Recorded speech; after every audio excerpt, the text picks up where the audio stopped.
Hey guys, welcome to part 3 of this series. This is going to be the all fours position. So basically getting on our hands and knees, where our knees are under our hips, arms are underneath our shoulders. And we're going to focus on the protraction and retraction again, just like we did in the very first video of scapula and humerus. So squeezing our shoulder blades together, pushing the shoulder blades away. Now if you want, you can keep your ribs tucked in, keeping your abs nice and tight while you do this. Alright, but you have to make sure that when you drop, do you drop here as well? If so, try to stay focused on keeping tight through your ribs. Now, if you're if you find that's too hard, too much to focus on, just work on squeezing the scapula and then pushing it away.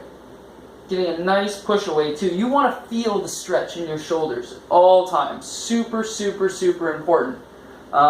You're also able, if you're also comfortable with that exercise, you can do it in a push-up position as well.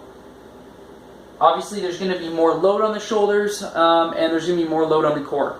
So, take, if you understand and you know how to do that exercise, that's more than fine to use that as a method. Next up, you're going to go into like a downward dog position. So we're going to come here. You're going to drop back, trying to get your shoulders or your arms in line with your ears, and a nice straight line from basically your wrists to your hip. And from this position, you're going to shrug your shoulders towards your ears, and then you're going to release the shoulders away. Shrugging and releasing.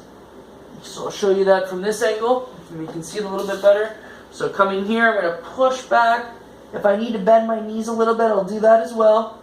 I'm going to shrug, and I'm going to depress away from the ears, towards the ears, and away from the ears. Trying to keep the arms straight. Try to avoid the bend. Shrug and go. Last exercise. So I'm going to come into a tabletop. So here, arms behind me. You can have your fingers splayed out to the side. Tends to be the easiest on the shoulders. Bring your arms to wherever feels comfortable. Raise the hips up by squeezing the abs down a bit and your glutes in nice and tight. We want to avoid putting your body in this position. So just try to keep your rib cages in. Okay, so from this position, what you're going to do is you're going to pull your shoulders forward. Right, releasing the shoulder, and then just trying to focus on the upper body. You're going to focus on squeezing the shoulder blades down and back. Really focusing on those shoulders. And then dropping nice and slow, focusing on the shoulder, and then coming up and squeezing nice and tight. Try not to compensate with lifting the hips. Really make this about the shoulders and moving from that scapular region, as well as the humerus. You might even feel quite a bit of a stretch come through the bicep, and that's perfectly normal as well, and is actually a very good benefit of the tabletop exercise. Again, a lot of us, we lack keeping our arms straight. We're not used to keeping our arms straight, and whether you want to believe it or not, building straight arm strength is very important for you.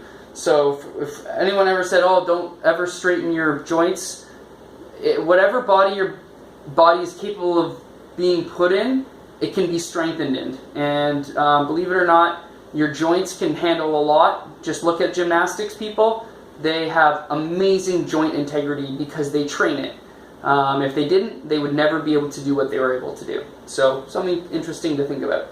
All right, so we'll look forward to video number 4 of the humerus and scapula series, yeah, I hope you enjoyed the videos.